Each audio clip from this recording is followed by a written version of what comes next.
Uttaranchal university ఇది కేవలం university కాదు, మీ సక్సెస్ స్టోరీకి చిరునామా.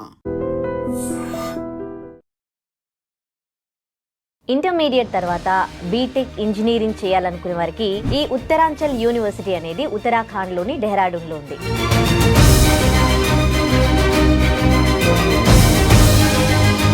స్టూడెంట్కి ఆఫ్టర్ ఇంటర్మీడియట్ ఏ యూనివర్సిటీ సెలెక్ట్ చేసుకోవాలనేది చాలా డౌట్లో ఉంటుంది అనమాట. నాక్ గ్రేడింగ్ ఉందా లేదా, యూజీసీ అప్రూవల్స్ ఉన్నాయా లేవా. ఉత్తరాంచల్ యూనివర్సిటీ వచ్చేసి నాక్ A+ గ్రేడింగ్ లో ఉంటుంది అనమాట. వాళ్ళకి ఈవెన్ ఫీవర్ వచ్చిన ఇన్ క్యాంపస్ లోనే హాస్పిటల్ ఉంది. స్కిల్ అనేది ఇంజనీరింగ్ లో చాలా ఇంపార్టెంట్ థింగ్ మేడం. ఎక్కువ రీసెర్చ్ లో మేము ఎన్హాన్స్ చేస్తాం అనమాట. మేము డిఫరెంట్ ప్రాజెక్ట్స్ వాళ్ళకి ఇస్తాం. గవర్నమెంట్ రిలేటెడ్ ప్రాజెక్ట్స్ లో కూడా ఏమన్నా ఉన్నాయా అని చెప్పేసి అక్కడ సబ్మిట్ చేపిస్తాం. దాంట్లో ఎన్రోల్ చేపించేసి వాళ్ళతో అక్కడ వర్క్ చేపిస్తాం అనమాట.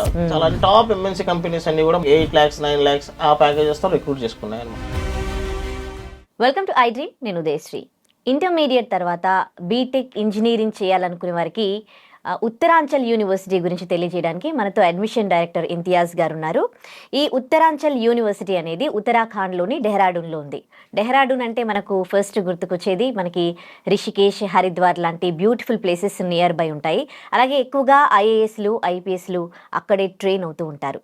మరి ఈ ఉత్తరాంచల్ యూనివర్సిటీ యొక్క స్పెషాలిటీ ఏంటి అడిగి తెలుసుకుందాం ఇంతియాజ్ గారిని. హలో అండి, welcome to our studio. So చాలామంది మన వాళ్ళు వెళ్ళి డిఫరెంట్ ప్లేసెస్లో యూనివర్సిటీస్ని పెడుతూ ఉన్నారు. సో ఇప్పుడు మీరు ఉత్తరాంచల్ యూనివర్సిటీ అంటూ ఉన్నారు. సో ఇంటర్మీడియట్ తర్వాత ఇది ఇంజనీరింగ్ బీటెక్ చేయాలనుకునే వారికి. సో ఏంటి మీరు అక్కడ డెహ్రాడూన్లో యూనివర్సిటీ అసలు ఎస్టాబ్లిష్ చేయడానికి రీజన్ ఏంటి? ఫస్ట్ థింగ్, ఇది ఉత్తరాంచల్ యూనివర్సిటీ వచ్చేసి 25 years old university madam. Okay. And ఇండియాలో లైక్ యూనివర్సిటీస్ దగ్గర ప్రైవేట్ యూనివర్సిటీస్ కానీ డీమ్డ్ యూనివర్సిటీస్ కానీ ఒక 500 to 600 యూనివర్సిటీస్ ఉంటాయి మేడం. స్టూడెంట్కి ఆఫ్టర్ ఇంటర్మీడియట్ ఏ యూనివర్సిటీ సెలెక్ట్ చేసుకోవాలనేది చాలా డౌట్లో ఉంటుంది అనమాట. సో అట్లా మీరు ఫిల్టర్ చేయాల్సిన టైంలో ఉత్తరాంచల్ యూనివర్సిటీ వచ్చేసి నాక్ A+ గ్రేడింగ్లో ఉంటుంది అనమాట. నాక్ అంటే నేషనల్ అసెస్మెంట్ అక్రిడిటేషన్ కౌన్సిల్ అనమాట. ఇట్లా ఇండియాలో 500-600 యూనివర్సిటీస్కి ఓన్లీ ఒక 40-50 యూనివర్సిటీస్కి మాత్రమే ఈ నాక్ A+ అక్రిడిటేషన్ అనేది ఉంటుంది అనమాట. అండ్ ఇది కాకుండా NIRF ర్యాంకింగ్ అనేది ఉంటుంది అనమాట, national institute of ranking frame అని. ఇది వచ్చేసి టాప్ 100లో ఉంటుంది అనమాట. సో మీకు ఏంటంటే మీకు చాలా యూనివర్సిటీస్ ఉన్నాయి, బట్ ద బెస్ట్ అనేది ఎప్పుడు తెలుస్తుందంటే, engineering is not about a degree అన్నట్టు కాదు madam. Engineering is about exploring your skills అనమాట. సో మీరు చాలా చూస్తే ఒక 5 years నుంచి చాలామంది ఇంతకుముందు 5 years 10 years బిఫోర్ మీకు ఇంజనీరింగ్ అంటే ఎక్కువ సౌత్లో ట్రావెల్ చేసేవాళ్ళు. బెంగళూరు, తర్వాత మీరు Chennai, Kerala, Hyderabad. Okay. And the thing is that మీరు అవుట్పుట్ చూడండి, ఇయర్లీ ఎంటర్ సౌత్ చూస్తే ఒక 5 to 6 lakhs కమ్సే కమ్ 5 to 6 lakhs ఇంజనీర్స్ అనే వాళ్ళు బయటకు వస్తున్నారు బీటెక్ తర్వాత. బట్ అవుట్పుట్ ఆ 5 to 6 lakhs లో ఎంతమంది ప్లేస్మెంట్స్లో ప్లేస్ అవుతున్నారు.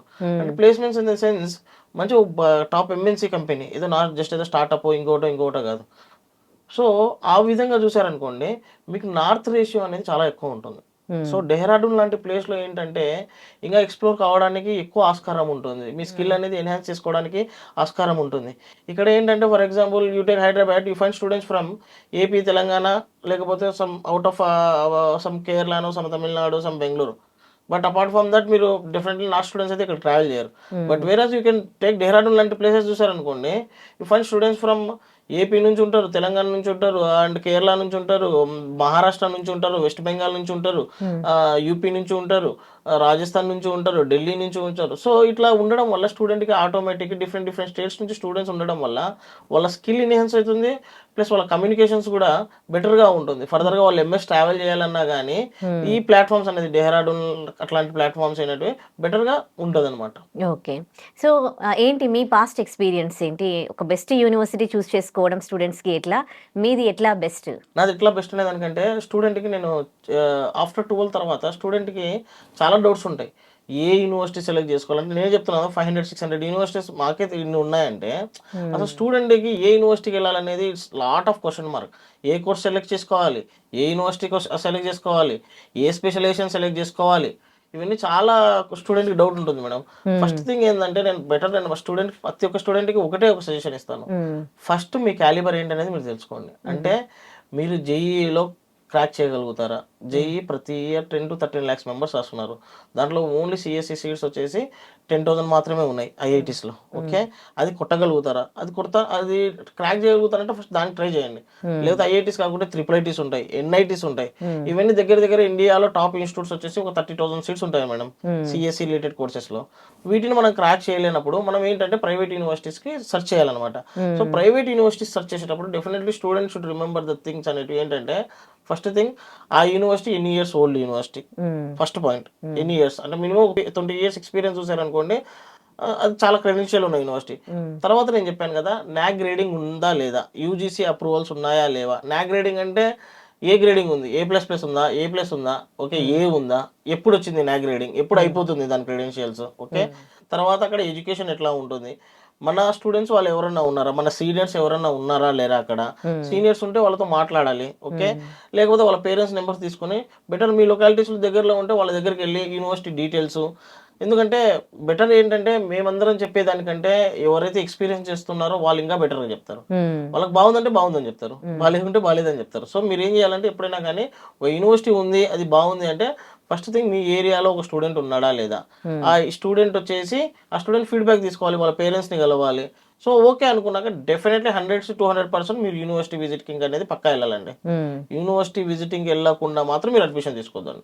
యూనివర్సిటీకి వెళ్ళి అక్కడ క్లాసెస్ ఎట్లా ఉన్నాయి, ఎడ్యుకేషన్ ఎట్లా ఉంది, ఫ్యాకల్టీ ఎట్లా ఉన్నారు, ప్లేస్మెంట్స్ ఎట్లా ఉన్నాయి, కమ్యూనికేషన్ స్కిల్స్ ఎట్లా డెవలప్ చేస్తున్నారు, పర్సనాలిటీ డెవలప్మెంట్ ప్రోగ్రామ్ ఎట్లా డెవలప్ చేస్తున్నారు, ఇండస్ట్రియల్ కొలాబరేషన్స్ ఎట్లా ఉన్నాయి, ఇంటర్న్షిప్స్ ఎట్లా ఉన్నాయి, ఏ కంపెనీతో టై అప్ ఉన్నారు, హైయెస్ట్ ప్యాకేజ్ ఎంత, యావరేజ్ ప్యాకేజ్ ఎంత, లీస్ట్ ప్యాకేజ్ ఎంత, ఇవన్నీ కనుక్కున్నాక then you go for further process అనమాట.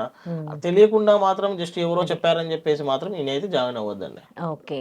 సో ప్రతి వాళ్ళు కూడా రెగ్యులర్‌గా ఏం చెప్తూ ఉన్నారంటే, మాది కూడా ఓల్డ్ అంటే ఇన్ని ఇయర్స్ ఎక్స్‌పీరియన్స్‌డ్ యూనివర్సిటీ అని చెప్తూ ఉన్నారు. అండ్ ప్లేస్‌మెంట్స్ 100% గ్యారంటీ అని చెప్తూ ఉన్నారు. అండ్ చూడండి మీకు లొకేషన్ చూడండి, మీరొచ్చి అక్కడ విజిట్ చేయండి. చాలా గ్రీనరీ అదంతా స్పేషియస్, మా అంత పెద్ద యూనివర్సిటీ ఏవి ఉండవు అని ఎవరికి వాళ్ళు ఇది చెబుతూ ఉన్నారు. అండ్ మీరు కూడా వచ్చి విజిట్ చేయండి అని యాజ్ యూజువల్ మీరు చెప్పినట్లుగానే చాలా మందితో నేను కూడా మాట్లాడడం జరిగింది. వాళ్ళు కూడా చెప్పారు అనమాట. సో వీళ్ళు కంపెనీస్‌తో టై అప్ అయినప్పుడు చాలామంది కంపెనీస్ చూపిస్తూ ఉంటారు, కానీ అవి ఎంత పెద్ద కంపెనీస్ అనే దానికి సంబంధించి మాత్రం తెలీదు. ప్లేస్‌మెంట్స్ అయితే కల్పిస్తూ ఉన్నారు. ప్లేస్‌మెంట్స్ కల్పించినా గానీ సాలరీస్ మాత్రం అంత యావరేజ్‌లో ఉంటూ ఉన్నాయి. సో ఇప్పుడు ఇన్ని ఇయర్స్ ఎక్స్‌పీరియన్స్‌లో 25 years ఓల్డ్ యూనివర్సిటీ, మీ దగ్గర ఎడ్యుకేట్ అయిన వాళ్ళు, మీ దగ్గర యూనివర్సిటీలో చదువుకున్న వాళ్ళు బయట ఎక్కడెక్కడ చేస్తూ ఉన్నారు? మీరు అడిగిన క్వశ్చన్కి మేడం, నేను ఏ ప్రమోషన్స్లో కూడా మేము 100% ప్లేస్మెంట్ అనేది చెప్పాం మేడం, ఓకే. వాట్ ఇఫ్ నా దగ్గర అన్ని రిసోర్సెస్ ఉన్నాయి, నేను అన్ని చెప్పగలుగుతున్నాను, మొత్తం కంపెనీస్ తెప్పిస్తాను, స్టూడెంట్ దగ్గర విల్లింగ్ ఉండాలి మేడం. స్టూడెంట్ దగ్గర 3Ds అనేది ఇంపార్టెంట్. డెడికేషను, డిటర్మినేషను, గోల్ చాలా ఇంపార్టెంట్ మేడం, ఓకే.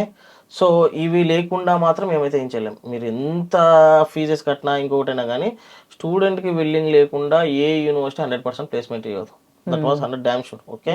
మేము డెఫినెట్లీ స్టూడెంట్ దగ్గర స్కిల్ లేకపోయినా పర్లేదు, అట్లీస్ట్ తనకు లెర్నింగ్ చేయాలి, కాన్సెప్ట్ నేర్చుకోవాలి అనే ఒక మైండ్ సెట్ ఉంటే ఆబ్వియస్గా వాటిని మేము షైన్ చేసి ఫర్దర్గా తనని డెవలప్ చేస్తాం. అసలు స్కిల్ ఉన్నా కానీ నేను అంటే ఏదో టైంపాస్కి చేసి వచ్చి వెళ్ళారనుకోండి, వర్తీ లేదు అనమాట. సో డెఫినెట్లీ గోల్ ఉండాలి, దానికి కావాల్సిన డెడికేషన్ ఉండాలి, డిసిప్లిన్ ఉండాలి మేడం. ఇవి లేకుంటే మాత్రం చాలా కష్టంగా ఉంటుంది. సో దానికి 100% ప్లేస్మెంట్కి నేను చెప్పే ఆన్సర్ అది మేడం, ఓకే. డెఫినెట్లీ నా దగ్గర ఏంటంటే నీకు ఫస్ట్ ఇయర్ నుంచి 4th year వరకు, ఫస్ట్ ఇయర్ నీకు ఎడ్యుకేషన్ పైన, సెకండ్ ఇయర్ పైన ఇంటర్న్షిప్స్ పైన, థర్డ్ ఇయర్ ఇండస్ట్రియల్ కొలాబరేషన్ పైన, 4th year మీకు కావాల్సిన personality development skills, communication skills, interview skills, third year 4th year ఇవన్నీ. తర్వాత వచ్చేసి కంపెనీస్కి వెళ్ళినప్పుడు నువ్వు ఇంటర్వ్యూస్ ఎట్లా ఫేస్ చేయాలి, ఏ కంపెనీ ఏ క్వశ్చన్ ప్రాసెస్లో ఉంటుంది, ఎంత ప్యాకేజ్లో ఇస్తుంది, నువ్వు ఎట్లా ప్రిపేర్ అవ్వాలి, ప్రీవియస్ స్టూడెంట్స్కి ఏ క్వశ్చన్స్ అడిగారు, ఇవన్నీ మేము as a part of engineering curriculum మేము ఇస్తాం మేడం, ఓకే. చాలా మంది ఏమనుకుంటారంటే ఇంజనీరింగ్ ఇస్ జస్ట్ డిగ్రీ ఇంకొకటి అనుకుంటారు madam. Engineering is not just degree madam, it's experience అనమాట.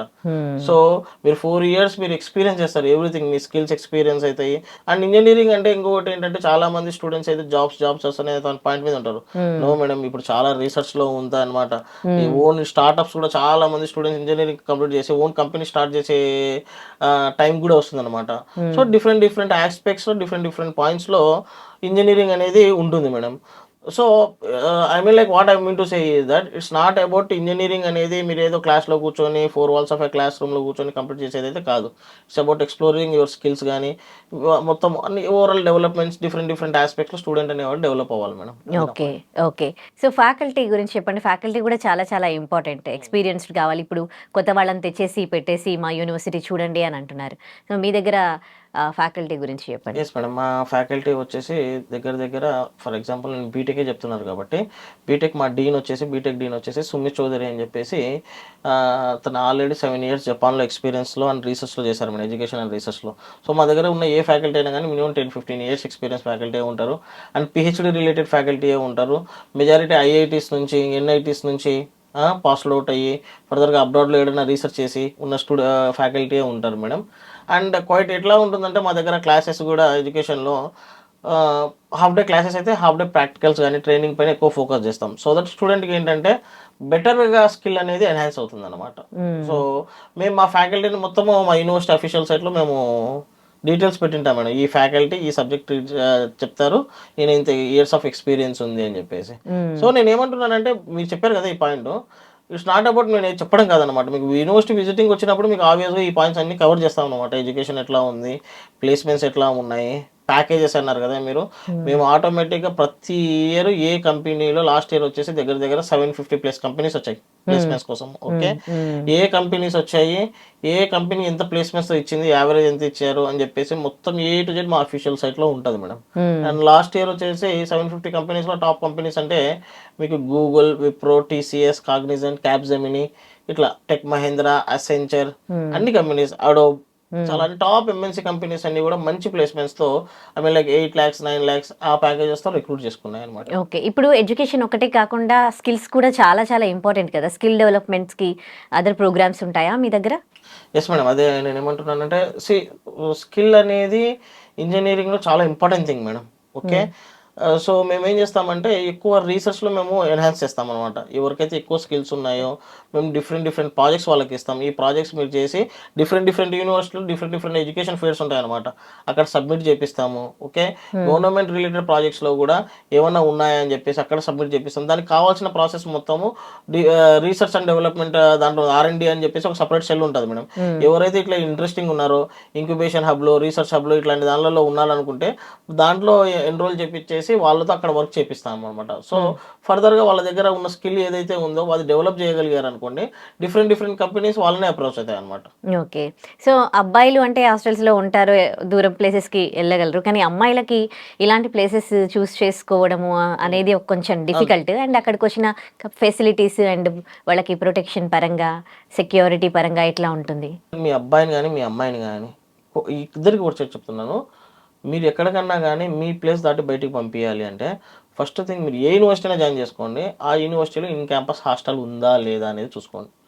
మీరు ఏదో అమ్మాయిలకు అనుకుంటారు కానీ అబ్బాయిలకు కూడా ఈక్వల్గా ప్రియారిటీ. ఎందుకంటే ఇంజనీరింగ్ తర్వాతనే వేరే 14-15 years 16 years తర్వాత వాళ్ళకు కొంచెం ఆ ఏజ్ అనేది వింగ్స్ వచ్చినట్టు, కొంచెం ఇండిపెండెన్స్ వచ్చినట్టు ఫీల్ అవుతారు. ఓకే, ఆ టైంలో ఏంటంటే మీరు ఎక్కడో ఇక్కడ ఉంటారు, స్టూడెంట్స్ ఎక్కడో ఇక్కడ ఉంటారు. ఓకే, ఇప్పుడు ఫర్ ఈవెన్ హైదరాబాద్లో అయినా కానీ మీరు పేరెంట్స్ ఎక్కడో చిన్న పక్కన ఖమ్మం అని చెప్పేసి ఇంకొకటి విజయవాడ, రాజమండ్రి, ఇట్లా డిఫరెంట్ ఏరియాస్లో వరంగల్ ఇక్కడ పంపిస్తారు. Thing is that make sure that మీరు ఏ యూనివర్సిటీలో జాయిన్ చేసినా, ఏ కాలేజీలో జాయిన్ చేసినా కానీ అక్కడ హాస్టల్, ఇన్ క్యాంపస్ హాస్టల్ ఉందా లేదా అనేది. ఎందుకంటే ఇన్ క్యాంపస్ హాస్టల్లో ఉంటే స్టూడెంట్ రిపోర్ట్ మీకు తెలుస్తూ ఉంటుంది. బయట ఎక్కడో రూమ్లలో లేకపోతే ఏదో ప్రైవేట్ హాస్టల్స్లో, పీజీ హాస్టల్లో జాయిన్ చేశారనుకోండి, స్టూడెంట్ రిపోర్ట్ అనేది మీ దగ్గరికి రాదు. ఎందుకంటే ఏం చేస్తున్నాడు యూనివర్సిటీ ఆర్ కాలేజ్, ఆ management is not responsible outside the campus. Inside hostels ఉన్నప్పుడు management is accountability. Management accountability ఉంటుంది, ఏదైనా జరిగినా కానీ ప్రతి దానికి మేనేజ్మెంట్ అకౌంటబిలిటీ ఉంటుంది. బయటకు వెళ్ళారనుకోండి మేనేజ్మెంట్ అనేది అకౌంటబిలిటీ ఉండదు. సో మేము బాయ్స్కైనా కానీ గర్ల్స్కైనా కానీ నేను ఒకటే మాట చెప్తాను, యూనివర్సిటీ ఇన్ క్యాంపస్ హాస్టల్స్లోనే మీరు ఫస్ట్ ప్రిఫర్ చేయండి. అండ్ అమ్మాయిలకు వచ్చే విషయం సరికి మేము వచ్చేసి అమ్మాయిలకు వచ్చేసి ఒక చీఫ్ ఇన్ఛార్జ్ ఉంటారు. ఓకే, వార్డెన్స్ ఉంటారు, ఫ్లోర్ ఇన్ఛార్జెస్ ఉంటారు, చీఫ్ సెక్యూరిటీ ఆఫీసర్ ఉంటారు, అండ్ సీసీ కెమెరాస్ ఉంటాయి. వాళ్ళకు అవుటింగ్ పోవాలన్నా కానీ వాళ్ళ పేరెంట్స్తో రెగ్యులర్గా మానిటర్ చేస్తాము. ఓకే, లేదా వాళ్ళు ఎప్పుడైనా ఇంటికి రావాలనుకున్నా కానీ వాళ్ళ పేరెంట్స్తో కాల్ చేపిస్తాం. ఎవ్రీథింగ్ అనేది మానిటరింగ్ ఉంటుంది మేడం. ఓకే, వాళ్ళకి ఈవెన్ ఫీవర్ వచ్చినా ఇంకొకటి వచ్చినా కానీ యూనివర్సిటీ బయటికి వెళ్ళాల్సిన అవసరం లేదు, ఇన్ క్యాంపస్లోనే హాస్పిటల్ ఉంది. ఓకే. ఉత్తరాంచల్ హాస్పిటల్ అని చెప్పేసి ఒకటి ఉంది. యూనివర్సిటీలోనే మీకు చిన్న చిన్న ఫీవర్స్ వచ్చినా కానీ ఇంకోటి వచ్చినా కానీ సిక్ అయినా కానీ ఎవ్రీథింగ్ అనేది హాస్టల్స్ లోనే కవర్ అవుతుంది అనమాట. వాళ్ళకి ఫుడ్ ఎట్లా ఫుడ్ సౌత్ ఫుడ్ ఉంటుంది. మా దాంట్లో వచ్చేసి మెయిన్లీ ఏంటంటే లిమిటెడ్ సీట్స్ మేడం. ఓకే, ప్రతి ఇయర్ దగ్గర దగ్గర 500 సీట్స్ మాత్రమే తీసుకుంటారు. ఓకే. సో ప్రతి ఇయర్ మన సౌత్ నుంచి తీసుకునేది 500 సీట్స్. సో ఓవరాల్ గా ఇప్పుడు యూనివర్సిటీలో దగ్గర దగ్గర 1500 స్టూడెంట్స్ వరకు ఉన్నారు. వీళ్ళకందరికి సౌత్ ఫుడ్ ఉంటుంది అనమాట. ఓకే. సౌత్ ఫుడ్ అంటే మీకు రెగ్యులర్ గా మనం ఇక్కడ ఏదైతే దొరుకుతుందో అదే ఫుడ్ ఉంటుంది. ఓకే. సో బాగా చదివే పిల్లలు ఏ యూనివర్సిటీకి వెళ్ళినా కానీ బాగానే చదువుతారు. But what about average students? వాళ్ళు ఒకవేళ ఈ యూనివర్సిటీలో జాయిన్ అయ్యారనుకోండి, ఒకవైపు ఫ్యామిలీ నుండి దూరంగా ఉంటారు, ఆ రెస్పాన్సిబిలిటీస్ మీవి.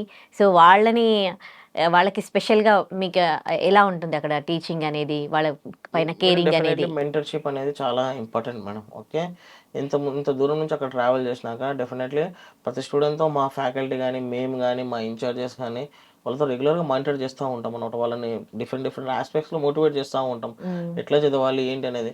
అండ్ ఏంటంటే ఇప్పటి వరకు ఇది లాస్ట్ స్టేజ్ మేడం వాళ్ళకి. ఇంజనీరింగ్ అనేది ఇప్పటి వరకు వాళ్ళు 12th వరకు ఎడ్యుకేషన్ కంప్లీట్ చేసి ఉంటారు. ఇది లాస్ట్ అనమాట. అంటే ఇంకా లైఫ్లో నెక్స్ట్ ఫేజ్కి వెళ్ళే థింగ్ అనమాట ఇంజనీరింగ్ అనమాట. సో ఈ టైంలో మేము ఏం చేస్తామంటే స్టూడెంట్కి డెఫినెట్లీ చాలా మిస్కాన్సెప్ట్స్ ఉంటాయి. ఆ ఏజ్ కదా, చాలా డీవియేషన్స్ ఉంటాయి. డెఫినెట్లీ మేము ఏంటంటే యూనివర్సిటీలోనే మీకు కౌన్సిలింగ్ స్కిల్స్ ఉంటాయి, సైకలాజికల్ కౌన్సిలింగ్ స్కిల్స్ ఉంటాయి. ఓకే, ఆ సెల్స్లో స్టూడెంట్ని ఏదన్నా కానీ మోటివేట్ కావాలన్నా కానీ, ఇంకా మోటివేషన్ కోసం డిఫరెంట్ IAS IPS ఆఫీసర్లు అక్కడికి వస్తారు, మోటివేట్ చేస్తాడు. అండ్ మంత్లీ ఏదో ఒక motivational camps, personality development camps స్టూడెంట్కి అనేది మనము డిఫరెంట్ ఆస్పెక్ట్స్లో మనము పెడతామన్నమాట. సో స్టూడెంట్కి ఆటోమేటిక్గా క్యాంపస్లో ఉంటే ఆ వైబ్ వస్తుంది మేడం ఆబ్వియస్గా. సో తను ఆ క్యాంపస్ని ఎంజాయ్ చేస్తాడు, బట్ సేమ్ టైం తను రెస్పాన్సిబుల్గా ఉంటాడు. ఎందుకంటే ఆబ్వియస్లీ అక్కడ ఉన్న స్టూడెంట్స్ అందరూ చాలామంది డిఫరెంట్ ఏరియాస్ నుంచి వచ్చింటారు అనమాట. వాళ్ళందరికీ ఒకటే గోల్, మంచిగా సెటిల్ అవ్వాలి అని చెప్పేసి. సో వాళ్ళకి ఆ మైండ్ సెట్తో ఒకవేళ మన వాళ్ళు కొంచెం తక్కువ ఉన్నా కానీ వాళ్ళని చూసి మోటివేట్ అవ్వడం అది ఇది జరుగుతుంది. అపార్ట్ ఫ్రమ్ దట్ ఏదన్నా కానీ కొంచెము డిఫరెంట్ మైండ్ సెట్స్తో ఉన్న వాళ్ళకు కూడా సపరేట్ కౌన్సిలింగ్ ఇస్తాము, క్లాసెస్ని అటెండ్ చేపిస్తాము. నేను చెప్పాను క్లాసెస్ అంటే మేము ఏంటంటే engineers are not made in class rooms madam. ఏదో క్లాస్ రూమ్లో కూర్చోబెట్టి ప్రెజర్ ఎడ్యుకేషన్ అనేది మన దగ్గర ఉండదు. సో ఆబ్వియస్గా హాఫ్ డే క్లాసెస్ ఉంటాయి, హాఫ్ డే ప్రాక్టికల్స్ ఇంటర్న్షిప్స్ ఉంటాయి. సో ఆబ్వియస్గా తనకు స్టూడెంట్కి వచ్చేసి మైండ్ సెట్ అనేది దాంట్లో ఎన్రోల్ అయిపోతుంది అనమాట. ఓకే. సో ఫైనల్గా ఈ ఉత్తరాంచల్ యూనివర్సిటీ గురించి అమ్మాయిలకైనా అబ్బాయిలైనా స్టూడెంట్స్ ఎవరైనా సరే వాళ్ళకి మీరు దీని గురించి చెప్పే విషయాలు ఏంటి? అలాగే పేరెంట్స్ కూడా ఒక యూనివర్సిటీ చూస్ చేసుకోవాల్సినప్పుడు ఎట్లాంటి జాగ్రత్తలు తీసుకోవాలి? అండ్ వై ఉత్తరాంచల్ యూనివర్సిటీ అంటే వాట్ యూ సే? పేరెంట్స్కి స్టూడెంట్కి ఒక అమ్మాయిగా ఒక సజెషన్ అయితే ఇస్తాను మేడం. మీరు ఏ యూనివర్సిటీ అయినా సెలెక్ట్ చేసుకోండి, పేరెంట్ అండ్ స్టూడెంట్ కూర్చొని సెలెక్ట్ చేసుకోండి. అర్థమైందా? పేరెంట్కి ఎందుకంటే పేరెంట్ ఆలోచించేది ఏంటి? సెక్యూరిటీ, సేఫ్టీ, ఎన్విరాన్మెంటల్ కండిషన్స్ ఇవన్నీ ఆలోచిస్తారు. ఓకే, స్టూడెంట్ ఎట్లా ఆలోచిస్తాడు? ప్లేస్ ఎట్లా ఉంది, క్యాంపస్ ఎట్లా ఉంటుంది. సో స్టూడెంట్ ఐడియాలజీ డిఫరెంట్గా ఉంటుంది, పేరెంట్ ఐడియాలజీ డిఫరెంట్గా ఉంటుంది. స్టూడెంట్ ఎప్పుడైనా కానీ క్యాంపస్ ఎట్లా ఉంది, కల్చరల్ యాక్టివిటీస్ ఎట్లా ఉన్నాయి, స్పోర్ట్స్ ఎట్లా ఉన్నాయి, ఓకే ఎడ్యుకేషన్ ఎట్లా ఉంది ఇవన్నీ ఆలోచిస్తారు. కానీ పేరెంట్ ఏం ఆలోచిస్తాడంటే ఎంతవరకు యూనివర్సిటీ రెస్పాన్సిబిలిటీగా ఉంటుంది, అకౌంటబిలిటీ అనేది చాలా ఇంపార్టెంట్. యూనివర్సిటీ ఎంత రెస్పాన్సిబిలిటీగా ఉంటుంది, అక్కడ మనతో కమ్యూనికేట్ కావడానికి ఎవరు ఉన్నారు ఇన్ఛార్జెస్, వీళ్ళు ఏదైనా కన్సల్టెన్సా లేకపోతే యూనివర్సిటీ వాళ్ళైనా జాయిన్ చేసేసి వెళ్ళిపోతారా, లేకపోతే 4 years స్టూడెంట్తో మనతో ట్రావెల్ చేస్తారా లేదా, ఇవన్నీ పాయింట్స్ అనేది మీరు కవర్ చేసుకోండి. ఓకే, మీకు ఎప్పుడు ఇవన్నీ తెలుస్తాయంటే 1-4 యూనివర్సిటీస్ తిరిగినప్పుడు, 1-4 కన్సల్టెంట్ ఆఫీసులో వెళ్ళినప్పుడు తెలుస్తుంది. ఓకే, తెలిసినప్పుడు మీరు ఆటోమేటిక్గా మీరు వెళ్ళారనుకోండి, మీకు ఏ ప్లేస్ బెటరు అని చెప్పేసి మీకు ఆటోమేటిక్గా అర్థమవుతుంది. దాన్ని బట్టి అదొక పాయింట్. ఓకే, తర్వాత కోర్స్ ఏది సెలెక్ట్ చేసుకోవాలా అనేది డెఫినెట్లీ 99% వచ్చేసి స్టూడెంట్ చాయిసే ఉండాలి మేడం. ఎందుకంటే స్టూడెంట్ మైండ్ సెట్ ఇన్ని ఇయర్స్ ఎట్లా తిరిగాడు అనే దానిపైన స్టూడెంట్ కొంతమంది మెకానికల్ ఇంజనీరింగ్ తీసుకుంటారు, ఎందుకంటే కొంతమందికి బైక్స్, కార్స్, ప్లేన్స్ అట్లా ఇష్టం కాబట్టి వాళ్ళకి అది బెటర్ అనమాట. కొంతమంది కోడింగ్, గేమ్స్ అవి ఉన్న వాళ్ళు IT సైడ్ తీసుకుంటారు అనమాట. సో కన్స్ట్రక్షన్ రిలేటెడ్ వాళ్ళు ఎక్కువ సివిల్ ఇంజనీరింగ్ సైడ్ ఇష్టపడతారు. సో స్టూడెంట్కి ఇంపార్టెన్స్ ఇవ్వాలి మేడం. పేరెంట్ ఎప్పుడైనా కానీ నువ్వు ఈ కోర్స్ తీసుకో, నువ్వు ఇది తీసుకునేది కాకుండా స్టూడెంట్కి ఏ కోర్స్ అవసరము, ఏ ఏరియా పైన ఇంట్రెస్ట్ ఉంది, దాన్ని బట్టి ఆ కోర్స్కి ఏ యూనివర్సిటీ బెస్ట్ అనేది స్టూడెంట్ పేరెంట్ డిసైడ్ చేసుకోవాలనేది నా పాయింట్ అనమాట. Right, thank you so much for the information about Uttaranchal university అండి. Thank you. And for more videos, please subscribe to iDream. Please subscribe to iDream. Please subscribe iDream. And please subscribe to iDream. For more videos, subscribe to iDream. Please like, share, and subscribe to the channel. Congratulations, iDream. Subscribe to iDream. Subscribe to iDream. So subscribe to iDream Media. iDream ki iDream team అందరికి huge congratulations. Please subscribe iDream Media. Please subscribe to iDream. Subscribe iDream. Please subscribe to iDream. iDream అంటే నా కళల channel subscribe చేసుకున్న నోరు తిరుగుతలేదు, మీరైతే గంట గుర్తు కొట్టండి. For more such videos, please subscribe to iDream. Subscribe to iDream. Please subscribe to iDream. Please subscribe iDream Media. Please do subscribe to iDream. Please subscribe to iDream Media. For best entertainment and information, please subscribe iDream. And don't forget to subscribe to iDream.